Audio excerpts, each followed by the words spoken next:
Well, it's that time of the year again, so I guess it's time to make my top 10 of 2011. Now, I've explained this before and I'll explain it again. The reason why my top 10 list comes so late compared to everybody else is because if you make your list the day after the year ends, you're essentially saying fuck independent movies, fuck foreign language film, and fuck everything that's not mainstream. It's almost as if you're saying there's a cutoff point where any movie that didn't have X amount of dollars in an advertising budget doesn't deserve to get mentioned. One of the films on my list for 2011 I was lucky enough to see in theaters, but if I wasn't living in a city with such a variety of theaters and film festivals, then I would have been forced to wait for the Region 1 Blu-ray release, which wasn't until February 2013. And yes, there are gonna be some films on this list that are really debatable as to which year they officially came out, but regardless, these are my favorite films from what I would consider to be 2011, and hopefully by the end of this you'll have a few new movies to check out.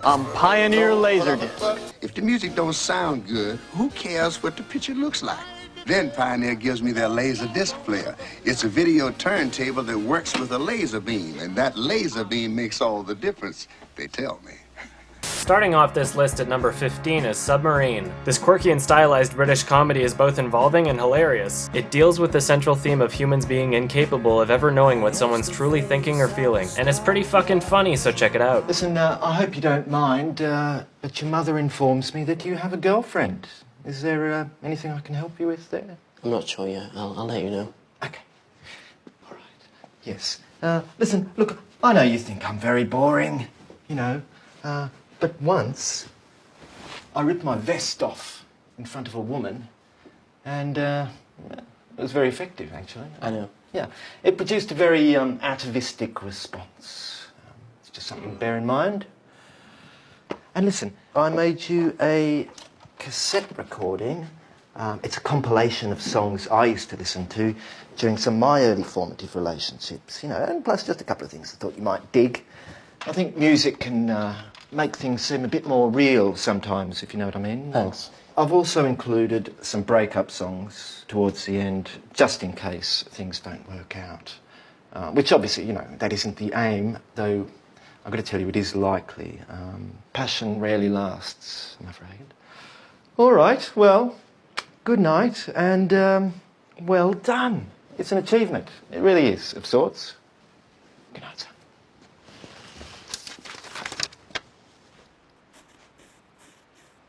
At number 14 is a Swedish film called Sound of Noise. If you love music, then this movie's for you. The film centers around 5 drummers who all decide to become musical terrorists, wreaking havoc and playing music on whatever will make a sound. Now, this movie's logic is a lot more stupid than other movies that I've criticized, but this is a movie that knows how little sense it makes and uses it as part of the joke. Definitely self-aware. Fy fan för Hayden.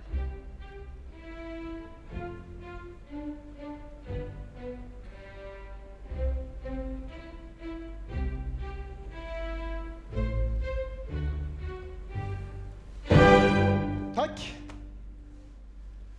Hörde du där borta på timpanin? Du var för tidig. Jag är exakt på slaget. Ja. Du ska vara på slaget. På slaget. Igen, takt 9.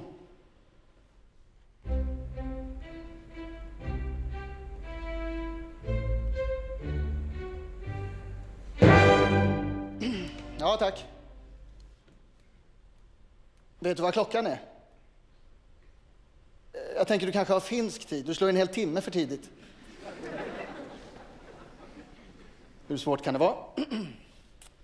Igen då, takt 9.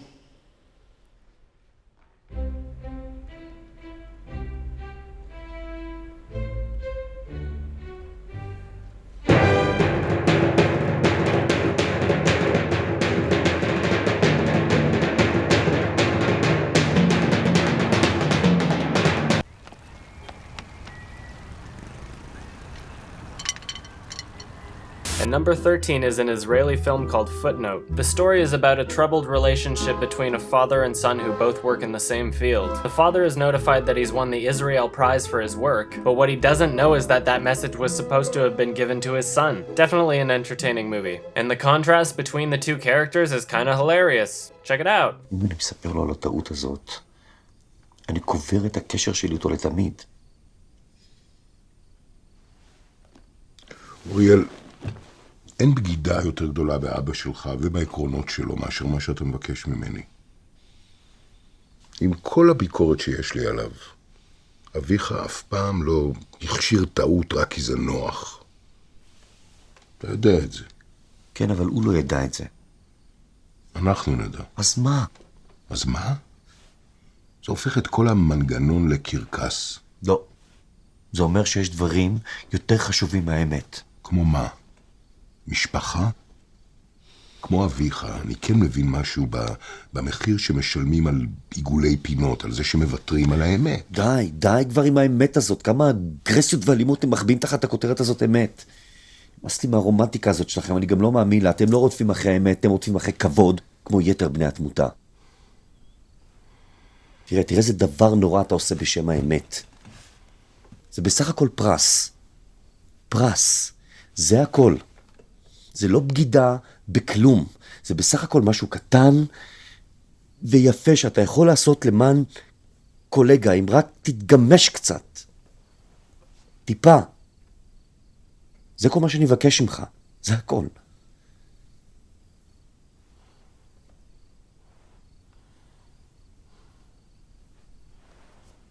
At number 12 is The Tree of Life by Terrence Malick. Everything's amazingly shot, and not only is it an accurate and honest portrayal of the family unit in the 1950s, but it's an accurate portrayal of life as a young boy and losing your innocence. See it. You promise you'll do it without having to ask what it is? Just have the confidence that what your father asked of you is right? Yes, sir. For the next half hour, will you not speak unless you have something important to say?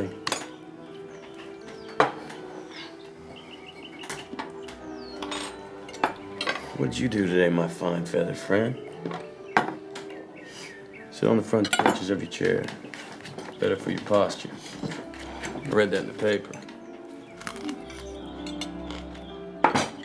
Did you actually buy this from Mr. Ledbetter? Don't explain, just nod, yes or no.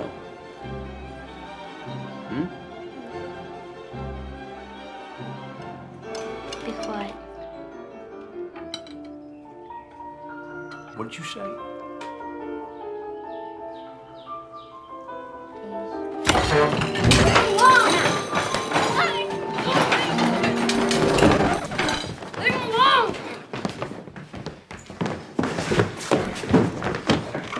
Number 11 is Senna, a documentary of the world-famous Formula One racer of the same name. What I love about this movie is that there's so much footage. It's able to play off as a drama unfolding before your eyes rather than a documentary of something that happened in the past. Even the interviews are just audio clips laid over top of what you're already watching, rather than cutting the shots back and forth and affecting the pacing. Freaking see it! That day, I suddenly realized that I was no longer driving it conscious.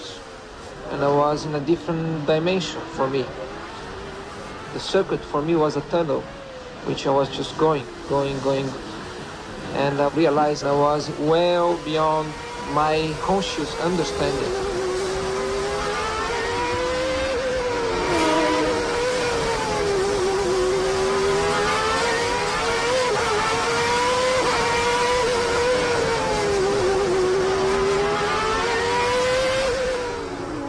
Ayrton was multiple seconds into the lead, had the race in hand, with only a handful of laps to go, and he received a radio message that said, "You are so far in the lead, slow down."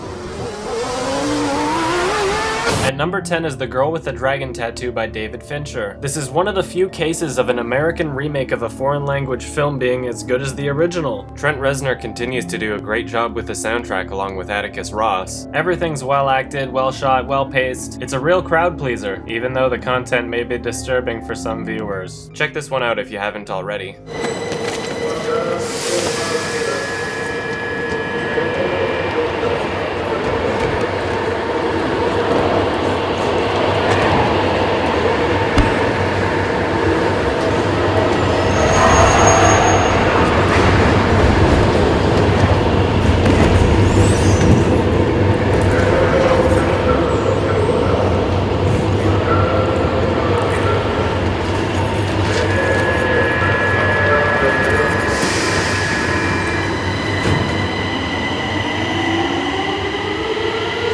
number 9 on my list is an animated film from France called The Rabbi's Cat. The plot involves a cat suddenly learning how to speak supposedly from eating the household parrot, and then expressing his desires to convert to Judaism. It's clever, self-aware, politically aware, and plenty stylized whenever it gets the opportunity. It's nice to see an animated movie with such balls that isn't afraid to tackle subjects like divided societies and conflict between Jews and Muslims. The plot kinda jumps all over the place, so the pacing is another reason this movie is able to make fun of itself, and I find it hilarious. So check it out. Non, non, non! Qu'il parle ou pas, ça n'a aucune importance. Il ne fera pas sa bar mitzvah. Je peux savoir pourquoi? La bar mitzvah, c'est pas fait pour les chats. Mais, maître de mon maître, quelle est la différence entre un humain et un chat? Dieu a fait l'homme à son image. Ah ouais. Dans ce cas, pouvez-vous me montrer une image de Dieu, s'il vous plaît? Impossible. Dieu, c'est une parole. Ah, je comprends. C'est pourquoi, si l'homme est comme Dieu parce qu'il sait parler, moi, je suis comme l'homme. Non, parce que ta parole, elle est mauvaise. Parce que tu l'as acquise dans un acte de mort. C'est pas vrai, j'ai pas mangé le perroquet. En plus de ça, tu es un menteur. Avec la parole, on peut dire tout ce qu'on veut, même des choses pas vraies. C'est un merveilleux pouvoir. Vous devriez essayer. Tu sais quoi, Abraham? Ton chat, tu devrais le noyer. Oh, vous croyez? Non, je l'aime bien ce chat. Et puis, il aime pas l'eau. Qui es-tu, toi, pour vouloir me tuer? Je suis l'Éternel, ton Dieu, qui a pris l'apparence d'un chat pour mieux t'éprouver. Je suis Dieu et je ne suis pas du tout satisfait de ta conduite. Tu as été avec moi aussi dur que certains chrétiens le sont avec les Juifs. Seigneur Dieu, pardonnez-moi car j'ai péché. Je suis bien coupable. T'es bien coupable, mais c'est une blague. Je suis qu'un chat, tu peux te relever. And number 8 on my list is Drive by Nicholas Winding Refn. I'm surprised that some American audiences thought this movie wasn't very fast-paced, because to me this movie isn't dull in the slightest. The pacing is decently fast, especially when comparing to other movies on my list. Anyway, it's fun to watch and stylized as fuck. Both the font choices and the soundtrack help give an 80s feel to a present-day story, and when the action happens in this movie, you sure as hell notice it. Ryan Gosling does a fantastic job playing the quiet but ultimately intimidating main character. And this movie is super fun to watch, so check it out.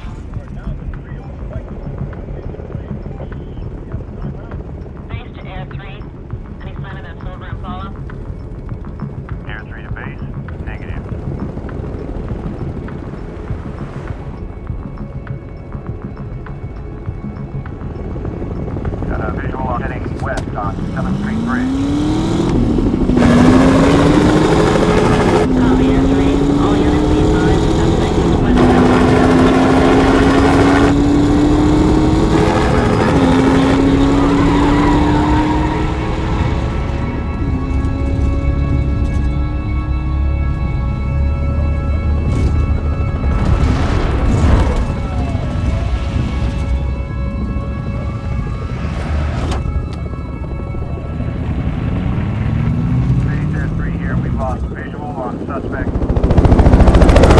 And number 7 is the Academy Award winner for Best Picture, The Artist. It's not only fun to watch, but the directing, acting, and musical composition perfectly reflect the silent movie era. Definitely check it out.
At number 6 is Certified Copy. An Iranian-born director filmed the movie set in Tuscany, with the main character speaking a combination of English, French, and Italian. And this director doesn't just have skills as a linguist. The cinematography is fantastic. Not only is this incredibly well acted, but you definitely get more out of it from repeated watches. In fact, that's kind of the whole point of the movie. The entire theme of Certified Copy is a discussion on what constitutes as art, and how it's not really the piece itself that gives it its meaning, but our interpretation of it. And just by adding more contextual details about it that we didn't previously know, it almost changes the entire meaning of what we're viewing. Fantastic film, and I highly recommend it. I didn't mean... No, it's okay. Go on.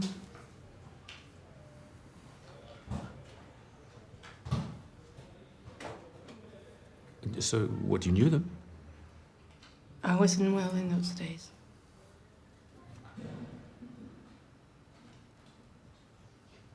Go on with your story. No, I'm sorry,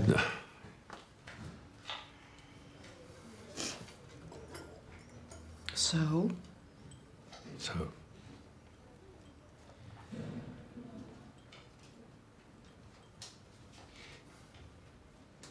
The mother was telling her son something about the statue.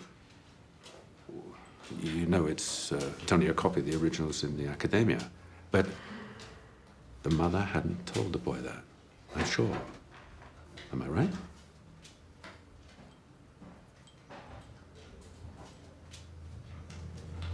Yeah, well, the boy was looking up at the statue as though it was a genuine, original, authentic work of art.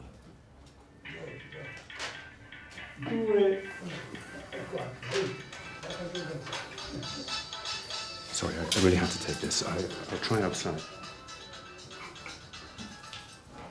Hello, yes? At number 5 on my list is Midnight in Paris by Woody Allen. It stars Owen Wilson, who's stuck with the thought that life in the past was better than it is today. And as luck would have it, suddenly every night at midnight, he gets transported back to the 1920s and has conversations with all of his greatest inspirations. This movie's hilarious and insightful, and I definitely recommend it. Here's a superb Picasso. If I'm not mistaken, he painted this marvelous portrait of his French mistress, Madeleine Brissot, in the 20s. But Paul, I'm going to have to differ with you on this one. Really? Gil, just pay attention. You might learn something. Okay, well, if I'm not mistaken, this was a failed attempt to capture a young French girl named Adriana from Bordeaux, if my art history serves me, who came to Paris to study costume design for the theater. And I'm pretty sure she had an affair with Modigliani, then Braque, which is how Pablo met her, Picasso. Of course, what you don't get from this portrait is the subtlety in her beauty. She was just a knockout. What have you been smoking? So I'd hardly call this picture marvelous. It's more of a petite bourgeois statement on how Pablo Caesar saw her. He's distracted by the fact that she was an absolute volcano in the sack.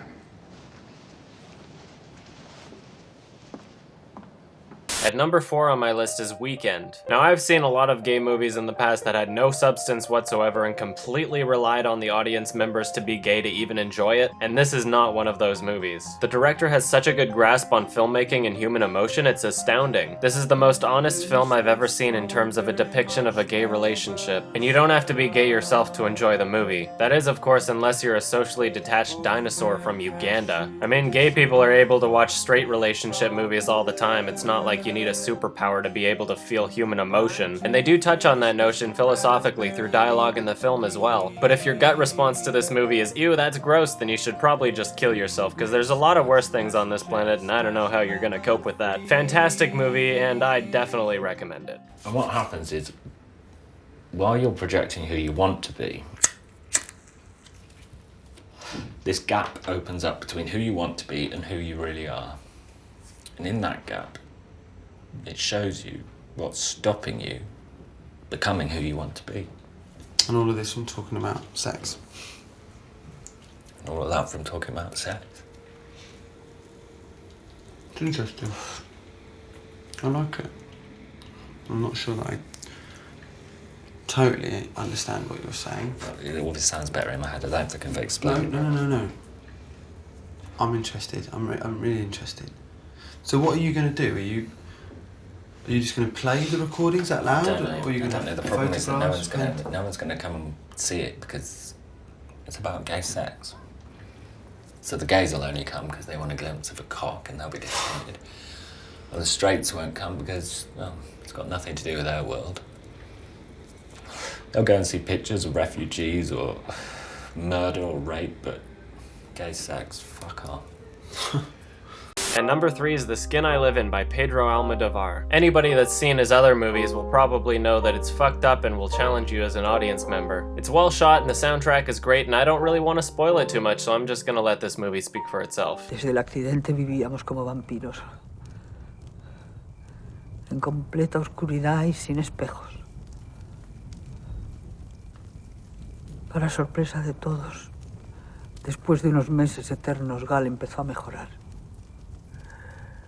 Lo que no pueda conseguir el amor de un loco.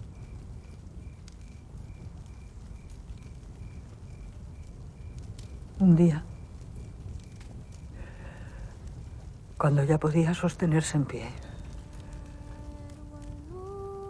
Gal escucha a lo lejos la voz de Normita, cantando una canción que ella misma le había enseñado. Y se emocionó. Por primera vez en muchos meses. Se emocionó. Y fue como sentirse viva de nuevo.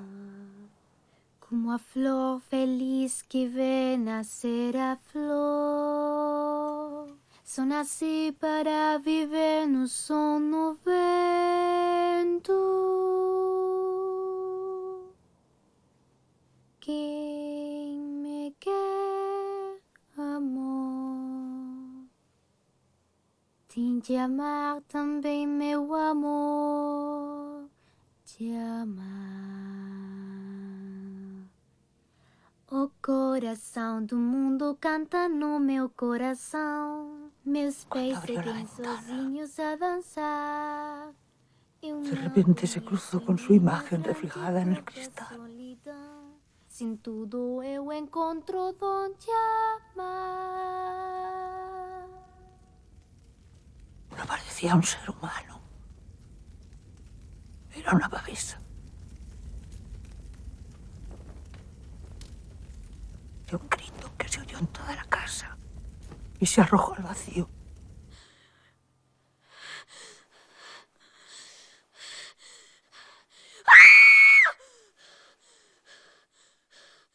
And number 2 on my list is Shame by Steve McQueen. This is his second feature film so far, and holy shit does this guy have a good track record. It's an amazing character study of a man played by Michael Fassbender, who is addicted to lust but won't let himself experience a meaningful relationship. Drama unfolds between him and his sister played by Carey Mulligan, and everything is so impressively shot and well acted and well written. And I love the soundtrack too, except it sounds way too similar to the soundtrack for The Thin Red Line. And it might have taken number 1 spot if that hadn't been the case, because altogether this is a masterful film. Definitely check it out. Why is it always so dramatic with you? Everything is always the end of the world. It's not fucking dramatic. I'm trying to talk to you.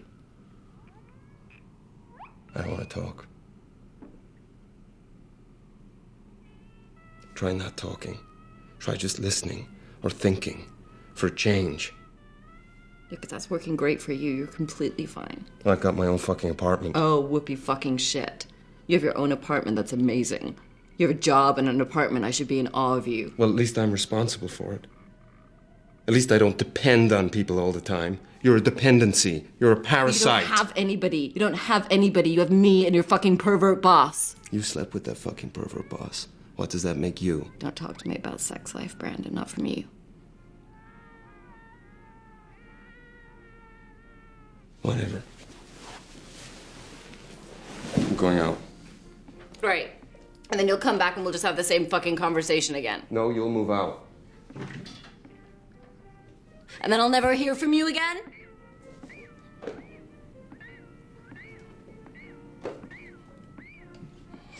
And my favorite movie from 2011 is The Kid with a Bike, directed by Jean-Pierre and Luc Dardenne. This movie follows a young boy in foster care, unable to cope and in denial about the fact that his father wants nothing to do with him. A local hairdresser decides to take care of him on weekends as a random act of kindness, and the sheer honesty of the portrayal of this young and damaged child is truly heart-wrenching. It's depressing as fuck, but rarely are you able to see a child's performance that's this good. And wouldn't you know it, this was the one that I was talking about earlier, so any average person that made their list a year ago would have probably missed out on it. Definitely deserving of the #1 spot on this list. Tu vas pas me téléphoner? Je sais pas. Non.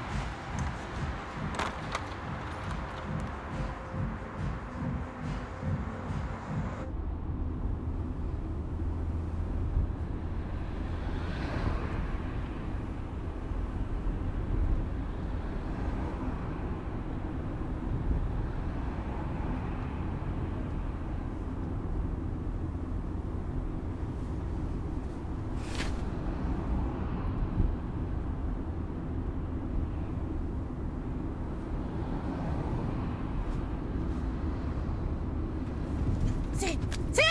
Cyril! Arrête! Cyril!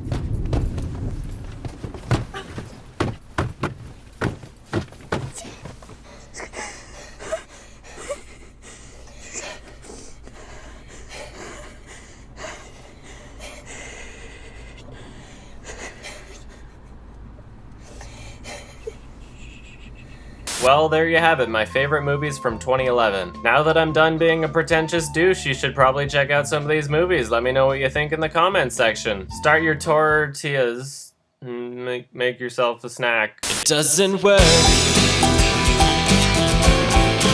It doesn't work. It doesn't work. It doesn't work. I never even owned one of the original Sonic. Oh, I'm figuring it out already. Holy fuck. Chemical plant. Dental plan.